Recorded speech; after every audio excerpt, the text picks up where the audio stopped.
bienvenue pour cette soirée Repères et Perspectives dont le thème, qui va peut-être paraître un peu barbare à certains, porte sur les métavers et ce que les métavers vont bouleverser dans notre vie, ce qui bouleverse déjà. L'idée de cette soirée est de vous apporter des éclairages sur ce qu'ils sont et ce qu'ils provoquent comme changement. Voilà, avant de passer la parole à nos invités, je voudrais remercier la mairie de Boulogne qui nous accueille, nous met à disposition cette belle salle de l'espace Landowski. Et je vais passer donc la parole à Claire qui va animer cette soirée pour nous. Voilà. Merci à tous et bonne soirée. Merci beaucoup Guillaume et bonsoir à tous. Merci de me donner la parole maintenant pour introduire cette conférence, cette table ronde. La question qui nous réunit ce soir est la suivante. Que vont bouleverser les métavers ? Alors autour de la table, pour en parler, 3 invités que je remercie très chaleureusement d'être là et que je m'empresse de vous présenter. Alors à ma gauche, Bernard Jarry-Lacombe, bonsoir.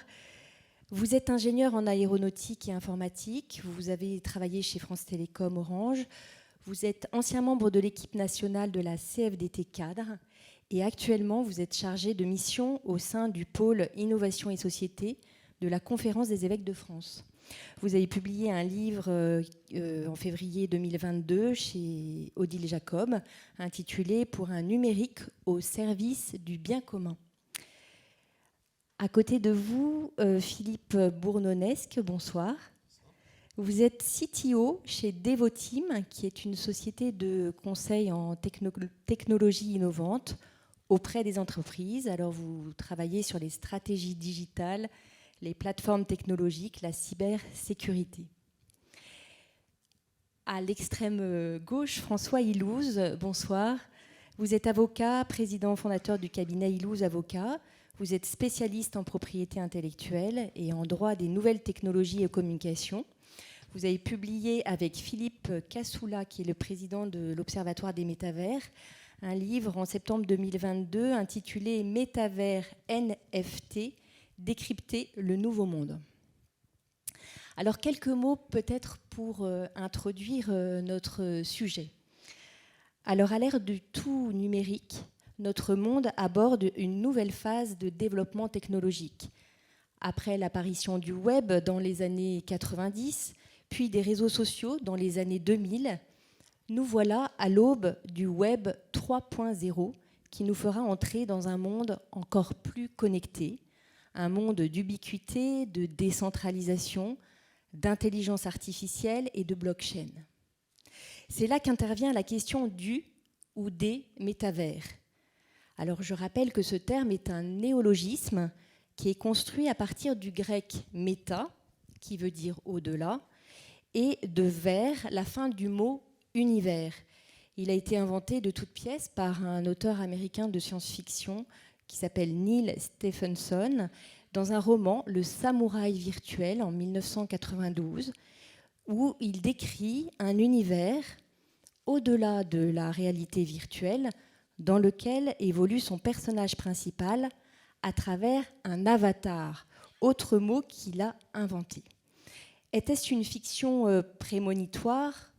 La question mérite d'être posée, car ce vieux rêve a bénéficié d'un coup d'accélérateur en octobre 2021 lorsque Mark Zuckerberg a annoncé que Facebook serait rebaptisé Meta et qu'il engagerait des milliards de dollars à l'élaboration d'un métavers baptisé Horizon Worlds.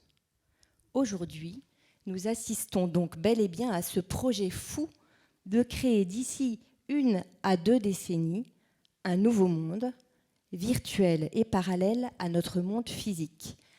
Un métavers dont nous allons interroger ce soir les enjeux économiques, sociétaux, écologiques et individuels.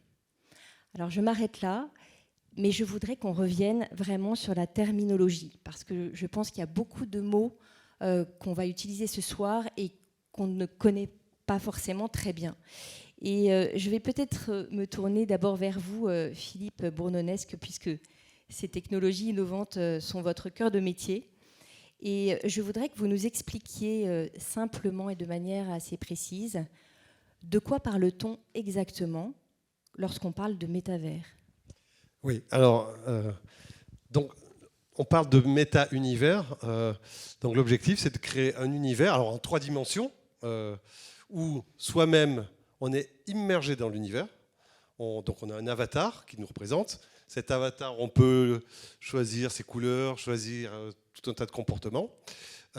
Et on se déplace dans cet univers, on achète des terrains dans cet univers, on construit des maisons dans cet univers, on invite des amis et on socialise avec eux pour des événements, soit des jeux, soit pour l'entreprise, on va en parler, différents usages d'entreprise. Donc un univers en 3 dimensions. C'est pour ça que dans le métaverse, on part de casques à réalité, de casques à mettre sur les yeux pour voir le monde en 3 dimensions. On a sur les mains des sortes de gants pour manipuler et bouger son avatar, prendre des objets virtuels, prendre un verre, faire chin-chin avec son voisin. Donc on est vraiment dans cet environnement-là. Cet environnement, il existait, il y a une dizaine d'années, il y a eu un site qui s'appelait Second Life, Seconde Vie, qui était déjà le début du métavers. C'est un environnement virtuel de ce type. On pouvait se déplacer, inviter ses clients, partager, échanger. Mais c'était un site. Là, ce qu'il y a de nouveau dans le métavers, c'est de dire, un peu comme aujourd'hui, avec les technologies d'Internet, HTTP, HTML, je peux me connecter à n'importe quel ordinateur sur la planète, accéder à du contenu, des pages HTML, quelle qu'elle soit. L'idée du métavers, c'est ne pas avoir des silos où il y a le monde méta, Horizon World, le monde Roblox, enfin, un certain nombre de sites qui sont chacun des silos, mais par cette interconnexion standardisée, pouvoir se promener et aller n'importe où dans un environnement en 3 dimensions. Mais alors, quelle est la différence avec la réalité virtuelle, ou la réalité augmentée, ou la réalité mixte? Enfin, toutes ces choses-là. C'est quelle est la différence? La réalité augmentée, la réalité virtuelle, ça existe depuis 10-15 ans. Il y a beaucoup d'usages industriels. Par exemple, former des intervenants sur des appareils. Ils peuvent se former en réalité augmentée. Mais c'est une application spécifique, conçue pour un besoin spécifique. Ce n'est pas un univers qui permet de se promener, d'accéder, d'échanger, de partager, de recruter, de jouer, quel que soit le site. C'est à chaque fois des silos qui existent déjà depuis 10 ans. Mais des silos, vous voulez dire des choses séparées les unes des autres? Voilà, c'est pareil. Je me connecte sur tel site et puis je fais de la réalité augmentée pour de la formation. Je me connecte sur un autre site pour faire de la communication en réalité augmentée. Voilà, c'est ça, c'est silos. Le métavers, ça implique des standards. C'est pour ça que quand vous avez dit ça va prendre 5 ans, ça va prendre 10 ans, je pense que c'est vrai, ça va prendre 5 ans ou 10 ans. Pourquoi ? Parce qu'il y a un organisme de standardisation qui vient de démarrer, qui démarre ses travaux. Quand vous créez votre avatar, je sais pas, moi je veux être habillé en jaune, je veux un chapeau de chevalier avec une plume, c'est mon avatar, mais je veux pouvoir prendre cet avatar et me promener n'importe où dans le monde virtuel du métaverse. Donc c'est standard, plusieurs années de travail avant qu'il soit opérationnel. Bernard Jarry-Lacombe, est-ce que vous pouvez peut-être rajouter quelque chose? Qu'est-ce qu'il y a de si spécifique à ce monde du métavers? Moi, la question qui me travaille un petit peu à travers tout ça, c'est quelles sont réellement les finalités. C'est-à-dire que la technologie permet un certain nombre de choses. Vous venez de le dire à travers toute l'affiliation des jeux, par exemple, qui exploite largement la réalité virtuelle, qui elle-même a été normalisée il y a déjà 20-25 ans. Mais au fond, les questions que je vais un peu aborder ce soir, c'est plutôt les questions de pourquoi on fait ça. Et qu'est-ce qu'on vise à travers ça? C'est bien d'avoir un avatar que je vais pouvoir agiter par-ci par-là dans le monde, sur différents univers interconnectés entre eux d'ailleurs. Mais au fond, qu'est-ce que ça soulève comme question de type sociétal, de type éthique, de type anthropologique? Qu'est-ce qu'on est en train de faire? Au fond, pour moi, la vraie question est là. Alors, La technologie qui est derrière, elle est magnifique. Là-dessus, je suis moi-même plutôt de la branche, je dirais, ingénieur. Mais donc la technologie est magnifique.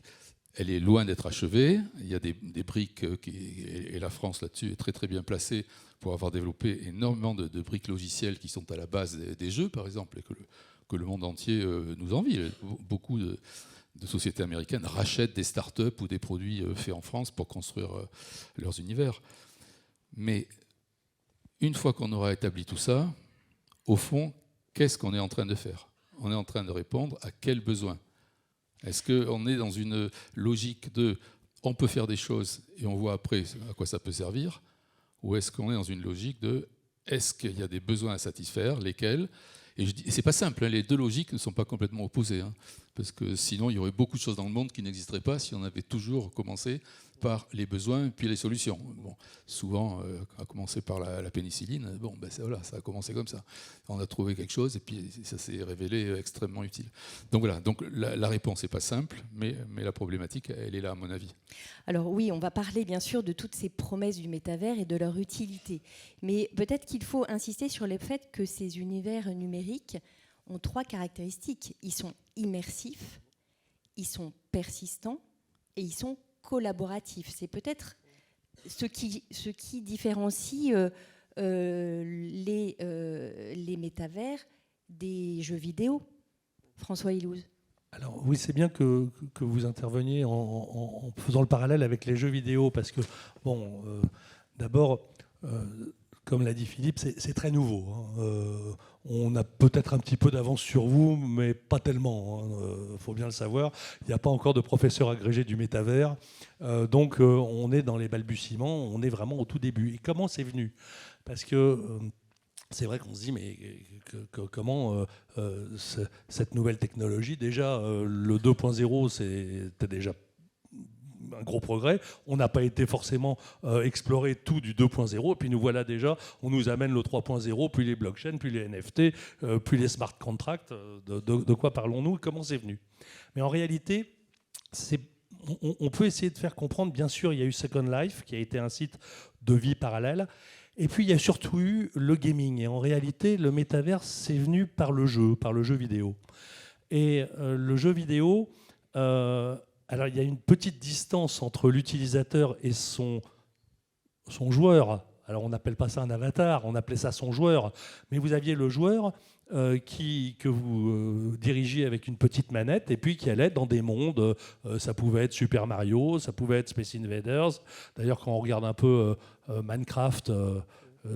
désolé d'utiliser des termes barbares, Minecraft est un jeu vidéo qui est en fait un métavers maintenant. Et on retrouve les personnages des Space Invaders à l'époque. Donc, faut bien comprendre que ça vient du gaming, principalement. Et au lieu d'avoir une livebox et un écran avec une distance entre vous et l'écran, eh bien, on se retrouve dans un univers de jeu immersif. C'est-à-dire qu'on est dans le jeu. On n'est pas spectateur du jeu, on est intégré, immergé dans le jeu. Et ça, c'est ce qui fait la grosse différence, et c'est ce qui fait qu'on peut après interagir, on peut mettre des vêtements, s'habiller, et représenter, non pas se faire imposer le joueur par la machine, mais créer soi-même son avatar à sa personnalité ou à la personnalité qu'on voudrait être, et ça on va y venir parce que ça pose de réels problèmes sur le plan sociétal, et on rentre dans ce jeu immersif, et puis on se crée une vie. Et on se crée une vie, on achète des terrains, on achète ce qu'on ne peut pas s'acheter dans le monde réel, on paye avec de la crypto-monnaie, ou pas. Enfin bon, il y a tout cet ensemble de choses qui créent en fait l'environnement du métaverse dans lequel on débute. Et voilà donc l'origine de ce qui se passe. Et donc vous avez forcément des jeunes qui sont des métavers natives, qui seront nés avec le jeu et donc avec le métavers, et puis des dinosaures un peu comme nous qui essayons de rattraper le temps parce que nous, on n'a pas commencé avec le jeu. Je voudrais vous donner un exemple parce qu'il y a la plateforme de jeu Roblox, par exemple, qui est un métavers américain. Il faut savoir qu'il y a quand même 200 millions d'utilisateurs quotidien de cette plateforme. Et que donc il y a des prestations en live, par exemple, la prestation en live de David Guetta par un avatar en février 2022. Si vous voulez, c'est quand même, ça représente énormément de monde. Decentraland, qui est aussi un métavers argentin, voilà, qui est une terre d'utopie où on peut créer ce qu'on veut, un musée, un jardin. Je donne des exemples pour voilà. Ou alors The Sandbox, qui est français. Où vous pouvez acheter un territoire sur une map, donc sur un grand territoire, vous achetez des territoires, et il y a par exemple le rappeur Snoop Dogg qui a acheté une demeure et il invite les gens à aller chez lui. Donc c'est vraiment un monde parallèle complètement immersif. Alors le métavers alimente beaucoup de fantasmes, hein. Il faut dire qu'il y a eu, qu'il soit positif ou négatif, la science-fiction, les livres, les films se sont souvent emparés de la question. Alors déjà en 1982, il y avait le film Tron. Est-ce que vous le connaissez, vous l'avez vu ? Je ne me rappelle plus. Vous vous souvenez plus. Mais bon, c'était déjà un monde comme ça, virtuel. Et puis, plus récemment, en 99, Matrix. Alors peut-être que ça vous dit davantage. Mais alors en 2018, c'est Ready Player One, qui est le film de Spielberg, et qui est quand même tout à fait représentatif de ce que peut être le métavers. Est-ce que vous, l'un d'entre vous, a eu une expérience réelle de métavers ? Alors oui, nous, dans la société dans laquelle je travaille, nous avons voulu faire un comité exécutif avec les 20 membres du comité exécutif, certains dans plusieurs pays, en Arabie Saoudite, au nord de l'Europe, en Espagne et en France, dans le métavers. Donc, première question logistique, il a fallu envoyer des casques et les poignées pour chacun. Et finalement, on a fait cet événement où on était chacun représenté par un avatar pour tester. On serrait la main, on a échangé, on a présenté. Le retour quand même, c'était qu'au bout de 10 ou 15 minutes, parce qu'on n'est pas des joueurs natifs, hein, au bout de 10 ou 15 minutes, la moitié des 20 personnes avaient envie de vomir. Parce que ça donne mal à la tête, parce qu'au début on commence à transpirer. Donc on a des poignées pour faire des gestes, donc on a passé bien 1 heure à apprendre à manipuler, ensuite écouter des présentations et ensuite jouer. Bon, donc nous... La moyenne d'âge du COMEX, il est plutôt 50, 60. Le retour, c'était, bon, c'est pas encore prêt, mais il y a d'autres usages, et peut-être vous en parlerez, et notamment les joueurs qui, eux, sont totalement habitués à cet environnement. Alors oui, récemment, la semaine dernière, mon co-auteur, donc Philippe Cassoula, qui est le président de l'Observatoire des métavers, et qui est directeur général de la Société Talent, a travaillé pour Bouygues Immobilier et ils ont fait une application d'une visite d'un appartement dans le métavers avec des avatars de l'architecte, mais bon, qui était derrière avec son casque de réalité virtuelle, de l'architecte, du décorateur, de l'agent immobilier qui était là pour voir comment ça se passait. Ils étaient tous là, et à un moment, il dit, tiens, ça serait bien si on mettait le mur en jaune. Eh bien oui, on va vous mettre le mur en jaune, et puis tout de suite, ils voient le mur en jaune. Donc, c'est vrai qu'il peut y avoir des applications vertueuses en matière immobilière, en matière de décoration. Et il peut aussi y avoir, et on a vu les publicités de Meta récemment en disant, vous voyez, grâce au métavers, alors je ne sais pas si c'est vrai, le pompier il va sauver des vies parce qu'il connaîtra l'immeuble dans lequel le feu s'est déclaré. Bon, alors je ne sais pas si on y est vraiment maintenant, mais on pourra y arriver. Bien sûr, au début, comme toujours, hein, comme en Internet, comme dans les réseaux sociaux, les premiers échos, les premiers retours, les premières utilisations qu'on a du métavers sont souvent un peu négatives ou un peu vicieuses, voir comment est-ce qu'on peut tirer profit de cette nouvelle technologie. Et puis après, on va découvrir des applications vertueuses, des applications pratiques. Bon, alors là, l'expérience de Philippe, qui a eu un casque qui était un peu mal commode, un peu ergonomique. C'est vrai que quand on regarde Ready Player One, vous en parlez, le casque que porte le bonhomme, il n'est pas très ergonomique, quoi. C'est vrai qu'ils sont lourds, ils sont gros, en plus ils sont chers, donc c'est pas à la portée de tout le monde, et donc c'est un frein au développement. Maintenant, toutes les sociétés comme Apple, Samsung, etc., travaillent sur des casques plus ergonomiques, plus simples, moins chers. Meta aussi d'ailleurs travaille sur des casques de réalité virtuelle ou de réalité augmentée pour les permettre que ce soit presque comme des lunettes. Bon, le jour où on arrivera à ça, c'est sûr que ça se développera sûrement mieux. Alors nous allons revenir un peu sur les promesses du métavers justement. Et Bernard Jarry-Lacombe, vous parliez tout à l'heure de la question de l'utilité. Est-ce que actuellement il y a des applications qui sont vraiment utiles, et dans quel domaine ça a lieu? Est-ce que c'est, je ne sais pas, dans le domaine de la santé, du recrutement, je crois? Oui, si vous me permettez, je voudrais quand même juste faire une remarque avant de répondre directement à la question, parce que le début de notre discussion traduit bien cette situation un peu complexe dans laquelle on est un peu flou, dans laquelle d'un côté on part des jeux, donc il y a toute la filiation des jeux, réalité virtuelle et les jeux. Une deuxième réalité qui est très très importante, qui est plutôt la simulation. Donc tout ce qui est les simulateurs de vol, les simulateurs pour faire des salles d'opération, pour apprendre la chirurgie, etc. Et puis la troisième filiation, donc ça c'est pas à proprement parler strictement parler des métavers, sauf que toutes les publicités, vous faisiez une allusion à des publicités, mélangent tout. C'est-à-dire que j'étais très, très intéressé, je passe tous les jours à la gare Montparnasse. Tous les panneaux publicitaires de la gare Montparnasse, pendant 2 mois à peu près, ça a été voilà, le métavers vous rend service, et on voyait un chirurgien cardiaque en train de se former, des choses comme ça. C'est pas le métavers, c'est des utilisations de la réalité virtuelle ou de la réalité augmentée pour faire du travail professionnel, pour de la formation, de sensibilisation à ceci ou à cela.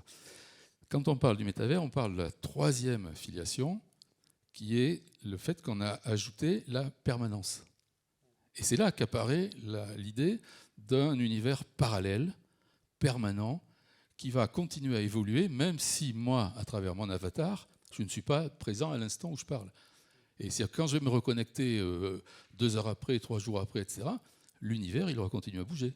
Hein, comme quand on se réveille le matin, la société a bougé, tout a bougé autour de nous. Donc c'est exactement ça la problématique qui est derrière. Et vous avez parlé de Roblox, et Roblox qui est au départ plutôt un jeu, en fait est un des meilleurs prototypes du métavers. C'est-à-dire que dans Roblox, il y a de la permanence, il y a des avatars, il y a une monnaie d'échange, il y a des NFT pour acheter et être propriétaire.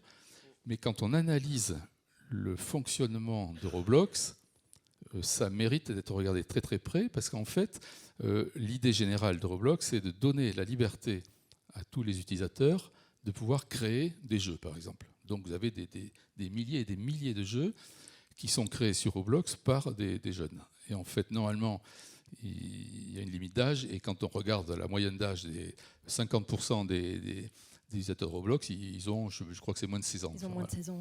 Voilà. Donc c'est quand même quelque chose d'énorme. Et si on regarde de plus près, vous avez dans Roblox des gens beaucoup plus expérimentés qui embauchent ces jeunes dans Roblox, qui leur disent, bon, mais toi tu me développes telle fonction, je ne sais pas, toi tel jeu, etc. Je te l'achète et je te paye. Et donc, en fait, il y a dans Roblox tout un travail caché, un travail non réglementé, un travail non déclaré, donc aucun droit du travail, évidemment, aucune assurance, aucune prestation sociale, etc.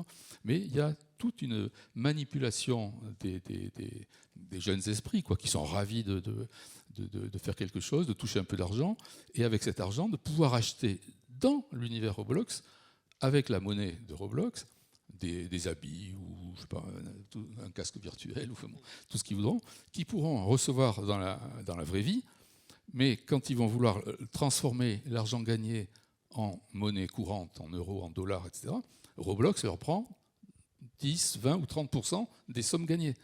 Donc Roblox est une entreprise extrêmement rentable. Comme vous avez cité des chiffres sur le nombre de personnes, vous voyez tout de suite tout l'esprit qu'il y a derrière ça. Vraiment, c'est l'exemple type de l'univers parallèle hors loi sociale, hors réglementation. C'est l'entreprise, c'est le Far West. D'ailleurs, il y avait un dossier de l'hebdo de la Croix qui parlait du Far West. Alors vous parlez des applications plutôt négatives, en tout cas des conséquences assez négatives. Mais y a-t-il des applications réellement utiles à la société ? Moi, je voudrais citer, alors je ne sais pas si c'est vraiment utile, mais il y a des applications dans le métaverse, enfin au début du métaverse, dans un environnement virtuel, pour le recrutement. Et si on est une société qui veut recruter des jeunes ingénieurs ou des jeunes commerciaux, eh bien c'est naturel de leur proposer une réunion à plusieurs en se connectant avec son avatar. Ça attire cette catégorie de population. C'est ce qu'a fait Carrefour. Carrefour a fait des événements de recrutement de ce type-là. Bon, c'est pas vraiment le métaverse parce que c'est un site sur lequel on arrive avec ses avatars. Mais ça, c'est un exemple. On voit aussi des exemples dans le monde du luxe. Nike, Adidas, voire LVMH, qui fait des environnements virtuels dans lesquels vous pouvez acheter avec des NFT, enfin des représentations virtuelles d'objets. Donc vous achetez votre paire de chaussures virtuelles. Bon, je ne sais pas vraiment à quoi ça sert, mais apparemment il y a quand même des clients. Bon, voilà. Ça, pour l'instant, là, sur le commerce, c'est plus de l'expérimentation pour regarder et pour ne pas laisser un nouvel univers sans présence commerciale. Donc voilà, ça c'est deux exemples. Et après, il y a toutes les applications, mais qui ne sont pas vraiment du métaverse, qui sont la réalité virtuelle et la réalité augmentée, se former sur des équipements, faire de la chirurgie à distance, alors avec un robot, mais avec une représentation en 3D. Bon, tout ça, ça existe, mais c'est des environnements cloisonnés, des applications spécifiques, qui un jour se retrouveront dans le métaverse, mais aujourd'hui, voilà, c'est le début. Oui, alors c'est un peu difficile de répondre à la question est-ce que aujourd'hui le métavers est utile J'aurais posé comme ça. J'aurais tendance à dire aujourd'hui, on peut très bien vivre sans le métavers, et je pense qu'il y a beaucoup de gens ici qui vivent sans le métavers très bien. On n'a pas forcément envie de recruter un avatar. On recrute une vraie personne. Non, mais on recrute une vraie personne. Alors c'est vrai qu'on passe par cet intermédiaire de l'avatar. Bon. Est-ce que dans le futur, il pourrait y avoir des applications utiles ? Alors, ce qu'a dit Bernard Jarry-Lacombe, c'est exact. On mélange un peu, et il m'a repris tout à l'heure, il a eu raison de le faire, ce qui est métavers de ce qui est presque le métavers, c'est-à-dire le métavers sans la permanence. Et c'est vrai qu'en réalité, il y a pas mal d'applications qui sont pas vraiment du métavers, mais qui mélangent un peu. Il y a de l'avatar, il y a de la virtualité, il y a de l'immersion, pas de permanence. Ça, il y a des applications déjà qui peuvent être utiles, effectivement. Recrutement, il y a des sociétés qui recrutent parce qu'elles sont internationales, parce que le DRH Monde, il ne peut pas être sur place tout le temps. Il va recruter dans un espace virtuel. Mais avec un avatar qui représentera, avec lequel on pourra discuter, avec lequel on pourra interagir. Alors c'est vrai qu'aujourd'hui, ils vont se représenter par leur avatar le plus fidèlement possible, parce que c'est vrai que dans ces cas-là, en général, le DRH, il essaie de faire un avatar qui lui ressemble, et le salarié aussi. Bon. Et on recrute des gens comme ça, on leur fait visiter l'entreprise, on leur donne leur pack de bienvenue. Donc ça existe. Ça existe, et c'est une des premières applications dans l'entreprise, en tout cas c'est ce que relève l'Observatoire des métavers, de l'utilisation professionnelle. Après, il y a le deuxième point qu'a évoqué Philippe, qui est pour les entreprises encore le marketing, la promotion des produits, la vente des produits. Et on voit d'ailleurs LVMH, puisque vous l'avez cité, un très joli petit avatar, une petite avataresse qui s'appelle Livy, L-I-V-I, vous pouvez aller la voir, qui vous présente les collections, qui vous guide. Et quelque part, je dirais, très paradoxalement, ça recrée un peu d'humanité. Alors vous allez dire quand même, il charrie de dire ça, parce que ce sont des avatars, ils sont tous en fait des programmes, des fruits de programmes informatiques. Mais en réalité, aujourd'hui, quand vous vous baladez sur un site pour faire un achat, vous êtes en 2D, vous êtes tout seul, et puis vous avez votre site qui vous guide, qui vous montre une image, qui vous dit voilà, vous pouvez la commander, et vous pouvez ensuite, si ça ne vous convient pas, vous la renvoyer. Là, vous pouvez avoir un conseiller. Alors certes, il n'est pas humain, mais il a une apparence un peu humaine. Vous allez lui poser des questions, il peut vous répondre. Et donc, vous allez avoir un peu un chat direct avec une personne, certes virtuelle, mais qui va réagir comme une personne humaine. Alors est-ce que ça ne va pas recréer un petit peu de l'humanité qui nous manque aujourd'hui dans le web 2.0 ? On peut se poser la question. À condition que la personne soit l'avatar d'une personne. Ça peut être un chatbot. Alors là, non, mais on est d'accord. Et alors, à condition que ce soit l'avatar d'une personne, ce qui peut exister, et ensuite, il y aura sûrement un relais qui soit pris par l'intelligence artificielle. Et vous parliez tout à l'heure de la prolongation de l'intelligence artificielle dans le métavers, et ça, on va l'avoir. Ça, c'est certain. Et là, il y a un problème de contrôle. Alors oui, toutes ces questions sont très importantes. On y viendra parce que c'est vraiment le cœur de ce concept de métavers. Enfin, où est l'humain au cœur de ce monde virtuel. Mais j'aimerais qu'on parte maintenant un peu sur la question économique, parce que si tout le monde s'excite autour de cette histoire de métavers, c'est que quand même c'est un potentiel économique énorme. Je crois que le cabinet McKinsey a estimé que les métavers pouvaient générer annuellement au niveau mondial jusqu'à 5 000 milliards de dollars d'ici à 2030. Donc vous voyez que ça représente une somme colossale. Où se situe la France par rapport à ce développement des métavers ? Est-ce qu'on est plutôt bien situé par rapport qui est en tête ? Les États-Unis, les pays asiatiques ? Comme vous l'avez rappelé, il y a des acteurs français dans le métavers. The Sandbox, qui est un environnement métaverse qui a quand même du succès mondialement. Vous pouvez acheter, et d'ailleurs les terrains se vendent assez vite, vous pouvez acheter votre terrain, c'est des blocs de 100 mètres carrés que vous pouvez acheter, et les emplacements les plus recherchés, près des Champs-Élysées à Paris, virtuel, dans le monde virtuel, se vendent. Maintenant, donc ça c'est un environnement métaverse français. Il y a des acteurs du jeu vidéo français qui sont de bon niveau, mais la bataille ne fait que commencer. Meta a démarré ses investissements, Microsoft investit dessus, donc les grands acteurs américains, Amazon, vont mettre les moyens, vont mettre le paquet pour développer, racheter ce qui leur manque. Donc voilà, aujourd'hui on est bien placé, il y a des acteurs qui ont de l'impact. Demain, il faudra quand même avoir des capacités d'investissement très importantes. Je peux me permettre d'ajouter un petit mot, parce qu'il y a un rapport très intéressant qui a été fait au gouvernement, c'était en octobre dernier, à la demande du gouvernement, sur quelle devait être la position de la France par rapport au métavers et à toute l'industrie qui est derrière. Et je trouve ce rapport très intéressant parce qu'il détaille les forces et les faiblesses de la France là-dessus. Les forces, bon, on a parlé, c'est toutes les briques de base dont il y a besoin et qu'on nous envie un peu partout. Les faiblesses, c'est que pour avancer dans les futurs développements, la normalisation se met en place au niveau international et que les Français, là-dessus, sont un petit peu en retard. C'est-à-dire qu'il va falloir un petit peu se réveiller pour être dans la normalisation qui va faire les prochaines étapes de tout ce qui pourra interfonctionner au niveau mondial. Il y a aussi une autre remarque qui me paraît très importante, c'est par rapport à Meta, c'est-à-dire ex-Facebook. Parce que la stratégie que Mark Zuckerberg a développée, quand il a annoncé de manière tonitruante en octobre, c'était 2021, quand il a dit voilà, l'avenir du monde, c'est le métavers. Il a même eu des phrases, je ne sais pas si je l'ai là, mais j'aimerais bien vous la citer parce qu'elle était extraordinaire, enfin je la retrouverai, sur l'avenir du métavers et que c'était le futur du monde. Qu'est-ce qui s'est passé ? Alors, la vraie stratégie derrière ça, c'était quoi ? C'était, d'après ce qu'on peut lire ici ou là, c'était une façon de garder la main par rapport à tous les concurrents qui étaient en train de le dépasser sur le plan du chiffre d'affaires. Facebook perd du chiffre d'affaires de par sa perte de clientèle, parce que c'est plutôt les jeunes vont plutôt ailleurs que sur Facebook. Sur TikTok. Voilà, sur TikTok notamment. Donc Facebook est un petit peu acculé.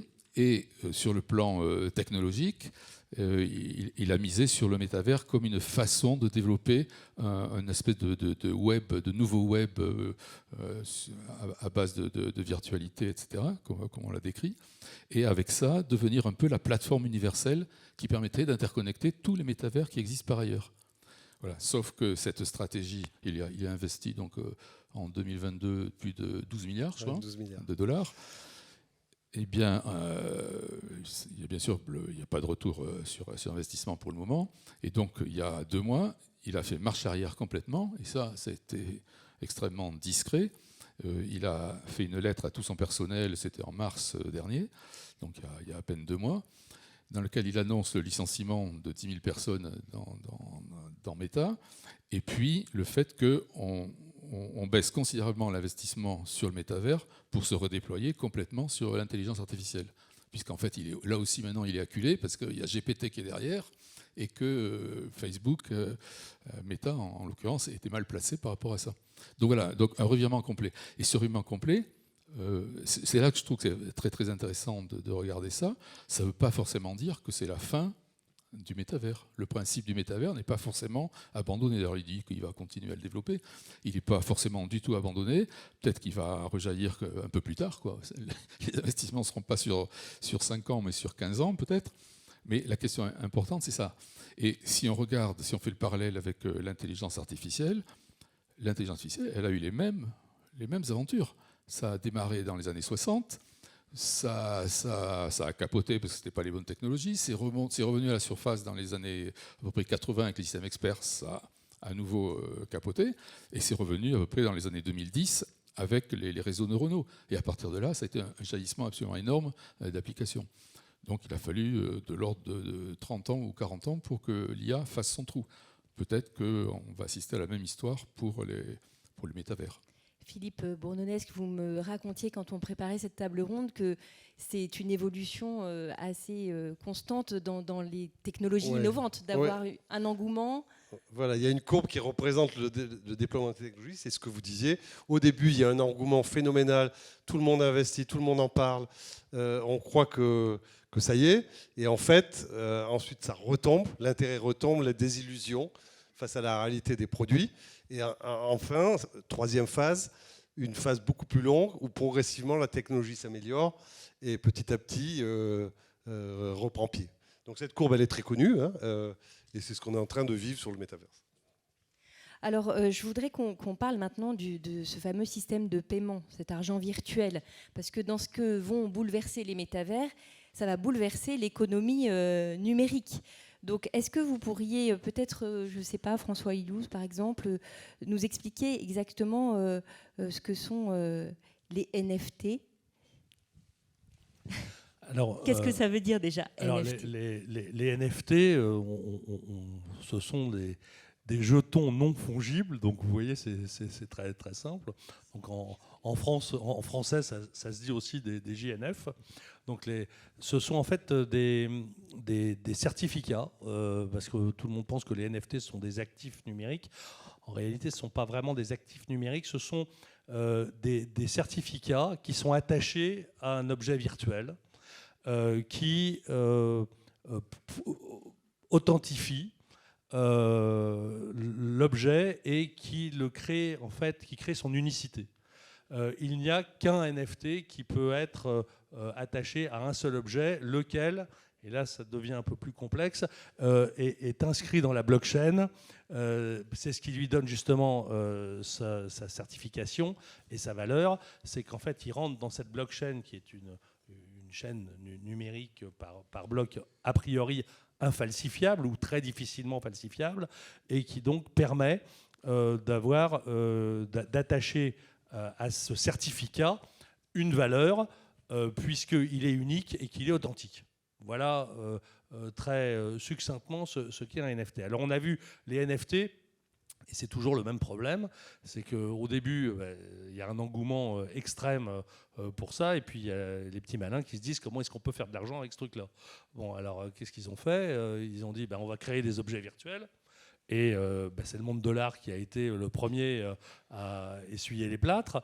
Et il y a plein d'artistes virtuels qui ont créé des objets virtuels, donc des fichiers numériques, auxquels ils ont attaché un NFT en disant voilà, ça c'est unique, je le mets aux enchères. Et il y a eu des prix colossaux pour des objets dont on peut légitimement s'interroger sur la réelle valeur. comme il y a eu par exemple le premier tweet de Jacques Dorsey qui a été vendu avec un NFT, je crois plusieurs centaines de milliers d'euros pour un premier tweet. Bon, c'était le premier tweet avec son NFT. Et un petit malin qui l'a acheté, qui a dit je vais le vendre 3 millions. Il a essayé de le vendre 3 millions. Et la plus grosse enchère l'an dernier a été de $15 000 dessus. Donc il y a eu une perte énorme, évidemment, sur ce NFT. Et puis, là, je vais en profiter pour parler un petit peu de droit. Puisque il y a donc tous ces petits malins, dont notamment un artiste qui s'appelle Mason Rothschild. En fait, c'est son pseudo, donc vous voyez déjà, il s'appelle Rothschild, mais en fait, il a pris un avatar un peu connu, et peut-être un peu de la contrefaçon. En réalité, il s'appelait pas du tout comme ça. J'essaie de retrouver son nom. Enfin, il s'appelait Estival, voilà. C'est joli d'ailleurs. Mais alias Mason Rothschild, qui s'est dit je vais créer le sac Hermès Kelly en fichier numérique. Donc, il a créé son sac Hermès Kelly. Et puis, il a commencé à le vendre avec des NFT sur Internet. Alors, comme il y avait des gens qui ne pouvaient pas s'acheter le sac Kelly chez Hermès, parce qu'il y avait des délais d'attente énormes, ils ont acheté ce sac Kelly, et parfois plus cher d'ailleurs que le sac Hermès réel, ce qui effectivement peut perturber. Et Hermès s'en est ému. Et elle a dit, mais enfin, écoutez, vous reproduisez quand même un objet qui est protégé par le droit de la propriété intellectuelle. C'est une marque, Kelly est une marque. Vous êtes en train de commettre un acte de contrefaçon et en plus, vous dégradez la marque. Il a dit non, pas du tout. C'est une œuvre totalement différente de l'œuvre réelle. C'était quand même sa reproduction. Donc, je ne suis pas d'accord. Moi, j'ai le droit de le faire. Hermès a attaqué. Je l'ai d'ailleurs évoqué dans le livre, mais à l'époque, je n'avais pas le résultat. Il a attaqué devant le tribunal de district de New York pour contrefaçon de marque et perte de valeur de la marque et du sac Kelly. Et la décision, donc une des premières décisions a été rendue en février dernier, 8 février 2023, donc très récemment, par le tribunal de district de New York, qui a reconnu donc l'acte de contrefaçon, qui a considéré que c'était une atteinte à la marque et qui a condamné Mason Rothschild d'abord à arrêter, et puis qui l'a condamné à $110 000 de dommages intérêts et $23 000 pour atteinte à l'intégrité de la marque ou à la valeur de la marque. Donc on voit bien que les limites de ces créations et de ces NFT, c'est que dans le monde virtuel, on ne peut pas faire n'importe quoi. On n'a pas encore les outils juridiques et les normes pour pouvoir vraiment tout gérer, notamment Decentraland, qui est une DAO, on y reviendra peut-être tout à l'heure, mais il y a quand même des règles du monde réel qui s'appliquent et qui empêchent qu'on fasse tout et n'importe quoi dans le monde virtuel. Oui, donc spéculation, question de la sécurité des transactions. Il faut savoir qu'à chaque métavers est associée une crypto-monnaie différente. Donc en plus, c'est assez compliqué. On parlait de Roblox, il y a 1,3 milliard de dollars de Robux vendus en 2021. C'est la crypto-monnaie de Roblox. Donc, tout ça est quand même un peu fou. Il faut aussi anticiper, je pense, les changements à venir, le crash des crypto-monnaies. Enfin, ça va vraiment bouleverser toute cette économie du numérique. Oui, mais il y a quand même une vraie raison d'utiliser blockchain et ces crypto-monnaies dans le métavers, c'est que le métavers est décentralisé et donc on a besoin d'un système de paiement sûr, virtuel et décentralisé. Et c'est pour ça que blockchain et ce type de monnaie convient bien. Pourquoi on pourrait imaginer que je vais dans le métaverse et je sors ma carte bleue et je fais par ailleurs une transaction pour acheter un objet. Mais là, on n'est pas conforme à la vision décentralisée du métaverse. Donc, c'est vrai que ça va de pair, le métaverse, blockchain, les monnaies virtuelles, les NFT, parce que c'est des objets numériques. Et donc, il faut des jetons non fongibles. Et puis, sûrement, l'intelligence artificielle pour mettre un peu d'animation dans ce monde et qu'on ne fasse pas tout soi-même. C'est vrai, vous avez eu raison de le souligner, parce que ça nous paraît naturel, mais ce n'est pas évident pour tout le monde. C'est qu'effectivement, il y a autant de crypto-monnaies que de métaverses. Alors, tout le monde connaît le Bitcoin, ça c'était la première, c'était la plus importante, mais vous avez le Roblox, vous avez l'Ethereum, et se pose également le problème quand on passe d'un métavers à l'autre, comment est-ce qu'on paye ? Parce que pour le moment, l'un n'accepte pas nécessairement l'autre. Alors vous avez des plateformes comme Basecoin, par exemple, qui vous permettent de passer de l'une à l'autre et de faire un peu office de bureau de change. Mais vous avez aussi eu un gros crash en début d'année et on ne peut pas dire que l'économie soit totalement stabilisée. Donc ça pose pour le moment des problèmes de sécurité des transactions et de sécurité de son patrimoine.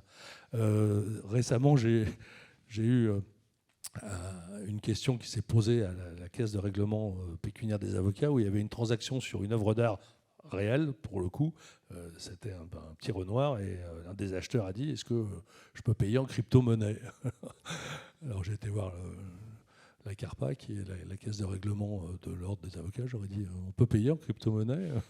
Et qu'est-ce qu'on vous a répondu? Ils m'ont dit: écoutez, bien sûr qu'on s'y intéresse, on en discute, mais on en est loin, quoi. Voilà, on en est pour loin. le moment. Bernard Jarry-Lacombe? Oui, juste une anecdote là-dessus. Dans notre famille, il y en a un jeune qui a voulu recruter d'autres jeunes dans son entreprise. Et une fois les recrutements faits et un petit peu de chiffre d'affaires réalisé, il les a tous invités dans un restaurant à Paris et il a payé en Ether, c'est-à-dire en crypto-monnaie. Et il a acheté tout l'équipement informatique en Ether aussi. Donc en fait, il y a quand même une petite réalité derrière tout ça. Mais dans ce que je voulais juste dire, c'est que là on parle finance, on parle économie, en réalité on parle finance. Et c'est quand même assez différent. Économie, il y a des réalités derrière, on crée de la richesse, on crée de l'emploi, etc. Finance, on fait de la spéculation. Et le bitcoin et toutes les grandes crypto-monnaies, c'est essentiellement de la spéculation quand même. Sauf peut-être l'Ether, qui est un des plus justes de ce point de vue-là. Voilà, plus stable. Et bon. Mais voilà, c'est quand même une sacrée différence. Et donc, c'est pas de l'économie, c'est vraiment c'est de la spéculation. C'est de la spéculation. Voilà. Ceci dit, les Visa et Mastercard travaillent tous à créer, à s'appuyer sur blockchain et ces technologies-là pour créer une monnaie virtuelle. La Banque Centrale Européenne réfléchit. Donc, c'est de la spéculation aujourd'hui, mais ça va vers la création d'une monnaie virtuelle qu'on pourra utiliser dans différents environnements. Métaverse, ça arrivera, c'est certain. Combien de temps ça va prendre, voilà, ça c'est la question, quoi.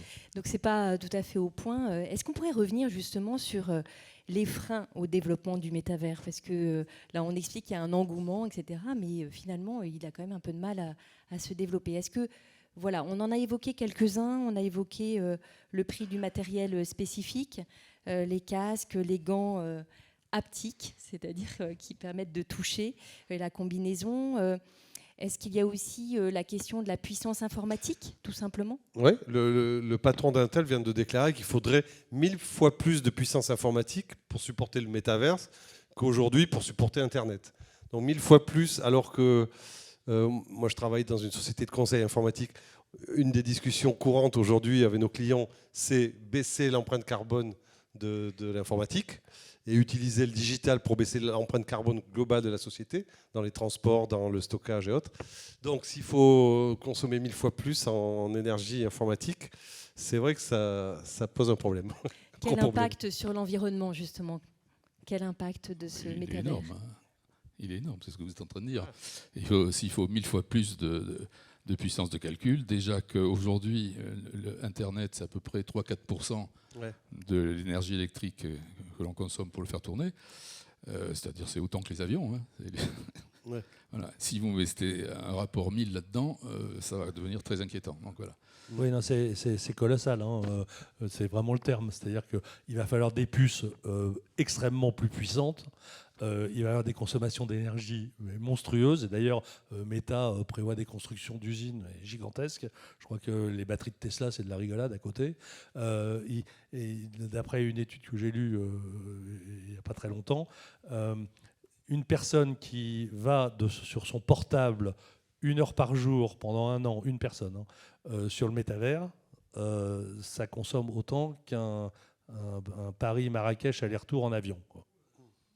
Voilà. Donc vous êtes 10, ça fait 10 allers-retours en avion. Donc l'empreinte carbone, elle est très très mauvaise. C'est un des gros sujets environnementaux. Et le métavers vert, green, là c'est pas pour demain, et ça risque d'être un gros frein.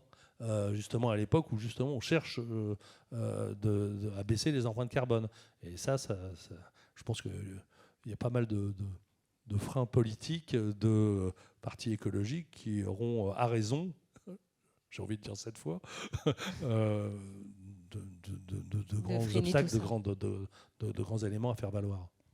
Pour la petite histoire, quelqu'un m'a dit c'est intéressant, j'ai reçu une invitation à une réunion sur le métavers. C'est sur l'écologie, n'est-ce pas? Ouais. Donc ça, c'est un vrai challenge. Après, il y en a un autre deuxième, c'est les standards. Sans standard, on est dans des univers cloisonnés, on se connecte à Roblox, on paye avec la monnaie de Roblox, mon avatar n'est valable que dans Roblox, la maison que j'ai construite et le jeu que j'ai fait ne marchent que dans Roblox. Et la vision du métavers, c'est par les standards, je peux me déplacer, comme sur Internet, n'importe où. Donc ça, c'est quelques années de travail avant que ces standards soient opérationnels. Oui, parce que le métavers standard.org n'existe pas pour le moment. Ça n'existe pas. Non. Non, alors il faudra justement des protocoles d'interopérabilité entre les différents métaverses. Alors il y a beaucoup de travail qui est fait dessus, mais il y a beaucoup d'obstacles aussi. C'était et puis après, c'était bien l'ambition de Facebook au départ. Ouais, oui, tout à fait. Mais alors on voit qu'il y a le métavers américain. On voit que le président Macron lui plaide pour un métavers européen. Donc on dépasse la France. Hein. On pense bien que la France ne sera pas suffisamment forte pour pouvoir faire ça. Donc un métavers européen. Et puis on ne sait pas trop ce qui se passe du côté de la Chine. C'est ça. Alors moi, je vois un frein au développement aussi d'un point de vue social. Je pense que le métavers creuse aussi, d'une certaine manière, les inégalités sociales. On l'utilise aussi parfois en compensation d'une vie qui serait pas digne d'être vécue telle qu'elle est. Et puis, je pense aussi qu'il y a derrière tout ça la question de la fracture numérique, parce qu'il faut être équipé en ordinateur, en casque. Le casque, c'est facilement 1 000 €. Hein, donc, le casque, sur les mains, les deux objets, c'est plusieurs centaines d'euros. Donc, oui, facilement, on peut dépenser 1 500 € juste pour équiper une personne. Donc, oui, vous avez raison. Et Bernard Jarry-Lacombe, sur cette question des inégalités sociales, de l'idée de compensation. Oui, la question que vous posez, elle est très importante à mon avis, mais elle s'adresse au métavers, comme dans la littérature, on met avec un grand thème, c'est-à-dire ce futur univers permanent parallèle au nôtre, qui n'existe pas, de fait. Hein.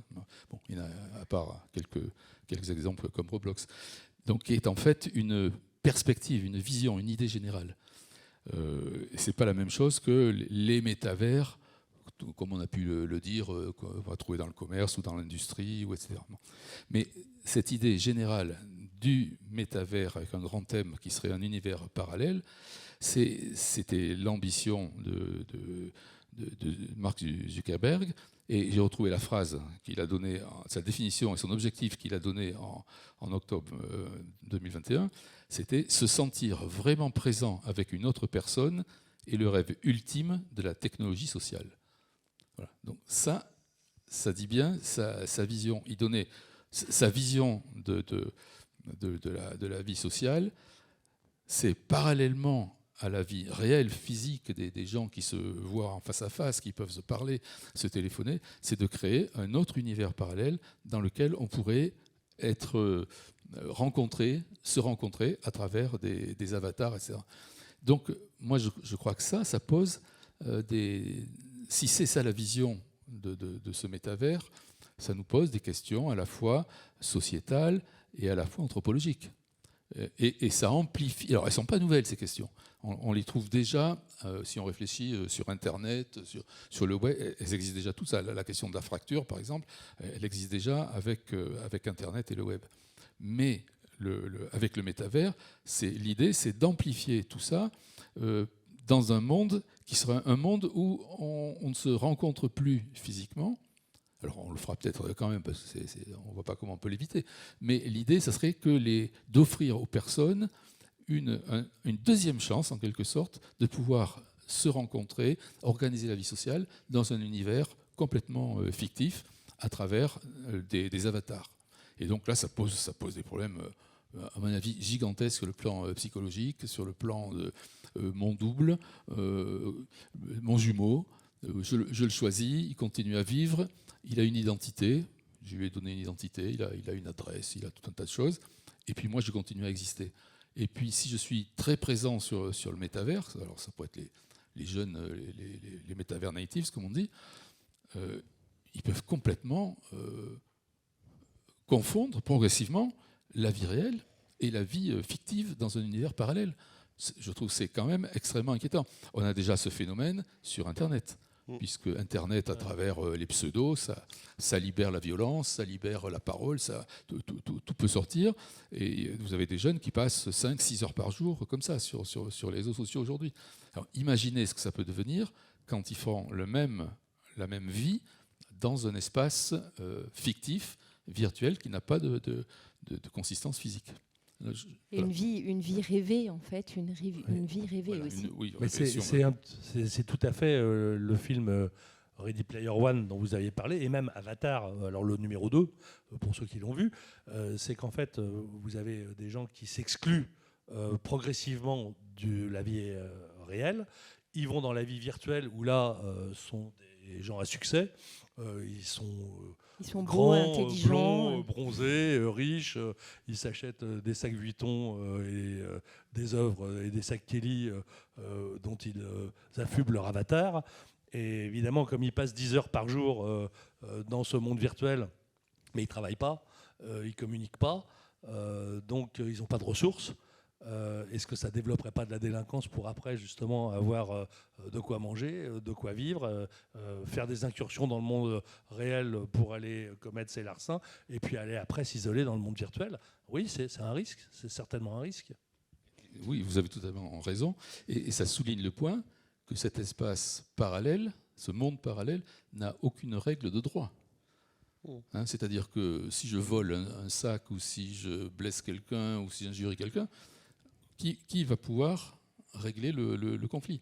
Il n'y a pas de règle. C'est un espace privé qui échappe complètement à l'État en général. Alors, qui est responsable? Alors, c'est bien le problème. Alors là, il va falloir que le législateur, à un moment, intervienne, parce qu'à la différence d'Internet, où on peut arriver par les adresses IP, où on peut arriver à faire retracer l'utilisateur par l'hébergeur, éventuellement par le FAI, là, dans par exemple Decentraland, qui est une DAO, c'est-à-dire une organisation autonome décentralisée, et cette organisation autonome décentralisée fonctionne comme une association, en réalité, c'est-à-dire que n'importe qui peut venir dessus, du monde entier, et il ne s'identifie pas pour rentrer. C'est-à-dire que vous pouvez rentrer avec un code. Vous mettez 8Z3R, et vous êtes identifié comme ça. Donc vous pouvez commettre n'importe quel délit, raconter n'importe quelle horreur, vous n'êtes pas identifié. Donc il faudra sûrement que le législateur intervienne pour imposer une identification. Parce que là, on tombe sur un anonymat qui est dramatique. Mais vient pour se greffer là-dessus le problème de territorialité. C'est-à-dire que quel droit va s'appliquer ? Comme vous l'avez dit, quelle juridiction sera compétente ? Je pense que, comme il n'y aura pas de juridiction supranationale pour ça, la seule solution viendra d'une autorégulation par les plateformes et les acteurs eux-mêmes, dans un cadre posé par le législateur. Je ne vois pas trop comment ça peut se dérouler autrement. Il y a un rapport qui a été déposé au ministère de la Culture en juillet dernier qui explique bien dans quelle mesure le législateur devra intervenir pour fixer un cadre que les opérateurs, les acteurs, les plateformes devront respecter. Pour l'instant, il n'y a pas de cadre juridique international sur cette question-là. Non, il n'y a pas de cadre juridique international. Il y a des cadres au niveau de l'Europe pour les finances. Le fisc s'est intéressé tout de suite aux actifs virtuels pour voir comment on pouvait les taxer. Donc ça, on voit quelques traces dans le droit fiscal qui permettent d'appréhender un peu les actifs virtuels. Et en 2023, donc là en janvier, la classification de Nice en droit des marques a mis une mention spéciale dans la classe 9 qui permet de déposer à titre de marque un fichier numérique virtuel associé à un NFT. Donc on voit progressivement les choses arriver, mais alors là encore, ça va prendre du temps. N'oubliez pas qu'Internet est arrivé, comme vous l'aviez dit, dans les débuts des années 90, 94, 95. La première loi, la LCEN, 2004, 10 ans. Donc le métavers, on n'y est pas tout de suite. Il y a eu, je crois, une condamnation en Hollande pour une infraction dans le métavers. Oui. Alors évidemment, quand il n'y a pas de droit écrit et quand le législateur n'a pas pu intervenir, le juge peut évidemment faire acte de droit. Il y a plus de latitude pour pouvoir intervenir. Et effectivement, en Hollande, ils ont utilisé les juridictions du monde réel et les lois réelles pour sanctionner des vols qui étaient intervenus dans le monde virtuel. Alors ça paraît très curieux, mais c'est la réalité. Et donc ceux qui étaient derrière les avatars, ils ont considéré que c'était donc eux les responsables et non pas l'avatar, qui n'est pas un sujet de droit, ont été condamnés sur la base du code pénal néerlandais pour vol, même si c'était dans le métavers. Et donc il n'y a pas eu vraiment d'actifs volés, mais ça a causé un préjudice moral, psychologique. Il y a eu également des exemples sur du harcèlement. Je crois que c'est Meta qui a demandé ou Google qu'il n'y ait pas qu'il y ait une distance de sécurité entre les avatars d'1 à 2 mètres pour éviter les agressions ou les harcèlements sexuels, etc., etc. Oui, parce qu'on parle vraiment, il peut se passer tout dans ce monde virtuel, hein, des meurtres, des viols, des vols, des harcèlements, arnaques et compagnie. Mais je voudrais revenir sur les risques qu'on a évoqués là, ils sont réels. Maintenant, des bénéfices. Et pourtant, je ne suis pas un grand fan du métaverse, mais néanmoins. Il y a de plus en plus de sites touristiques qui sont en train de limiter l'accès aux touristes. Les Cinque Terre en Italie, ça peut être le cas à Etretat, parce qu'il y a du surtourisme, il y a trop de personnes. Donc finalement, à terme, je ne sais pas, dans 10 ans, dans 20 ans, peut-être que ce sera difficile pour un touriste d'arriver à certains endroits. Mais dans le métaverse, du coup, si c'est un environnement de qualité, on pourra visiter des monuments, visiter des sites et avoir l'impression de sentir un peu l'environnement plus que de voir une image sur un site internet. Donc ça peut être un bénéfice à terme dans quelques années. Après, sur les risques de rentrer dans le monde virtuel, je voudrais parler d'un réseau social français créé par un jeune français à Arles qui s'appelle BeReal. BeReal, c'est un réseau social qui veut prendre le contre-pied d'Instagram. Instagram, on se présente toujours sur son meilleur aspect. On a du photoshopping pour améliorer son visage. On a des beaux vêtements. Donc on est toujours présenté au mieux. Et BeReal, le concept, moi je trouve ça absurde, mais il y a des millions d'utilisateurs. Donc vous recevez un message, vous êtes dans BeReal, vous recevez un message toutes les 2 heures ou 2 fois par jour. Et dans les 2 minutes, vous devez vous prendre en photo, où que vous soyez. Vous êtes dans vos toilettes, vous êtes sous la douche, vous êtes dans le transport, vous prenez une photo qui n'est pas trafiquée comme Instagram, qui vous montre votre meilleur jour, mais c'est justement un réseau social qui vous montre dans la vraie vie. Bon, je n'ai pas encore compris le modèle économique, il n'y en a pas pour l'instant. Il y a des fonds d'investissement qui le financent. Mais il y a quand même des millions d'utilisateurs qui acceptent de se prendre en photo à tout instant dès qu'ils reçoivent un message de BeReal. Alors, je voudrais rebondir sur ce bouleversement du rapport à l'être intrinsèque dont on a parlé tout à l'heure, ce bouleversement anthropologique par le truchement de l'avatar.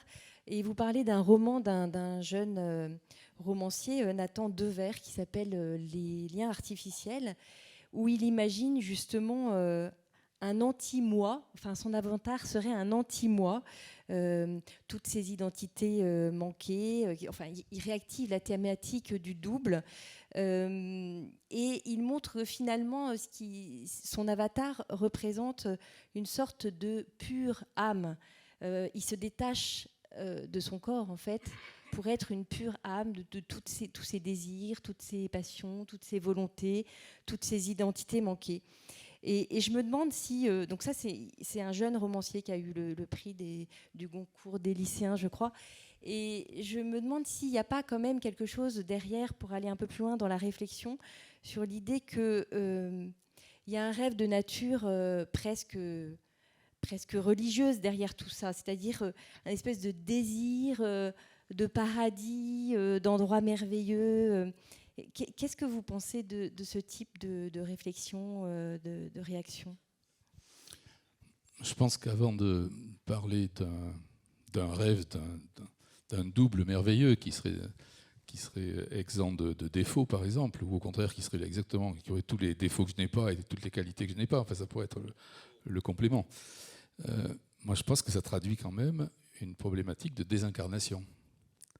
C'est-à-dire qu'on est en train, dans notre conception de la vie, on est en train de penser qu'un être fictif, désincarné, a autant d'importance dans un monde permanent, virtuel, parallèle au monde réel, a autant d'importance que l'être réel, incarné, qui a un corps. Donc ça remet complètement en question la vision du corps qu'on peut avoir. Et je pense que le roman que vous citez, c'est un petit peu ça.